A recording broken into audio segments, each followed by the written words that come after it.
Hi, I'm David. I'm here for my 1 week post-op appointment with the nurse here at Atlantic Hospital, Glasgow.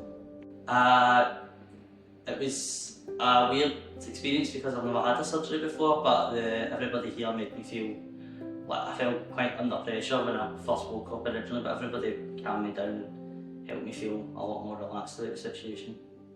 When I woke up in the room, I felt brand new. So I did like everybody kind of made me feel easier. People were in and checking me. The 2 girls at the desk were brand new.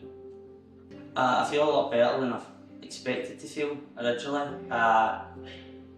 It's been a lot easier and my wounds aren't actually particularly hurting, they're just more uncomfortable, but to ease that discomfort, anytime I've had to pick up the phone or I've had a phone call off a man, it would be spot on with giving me advice.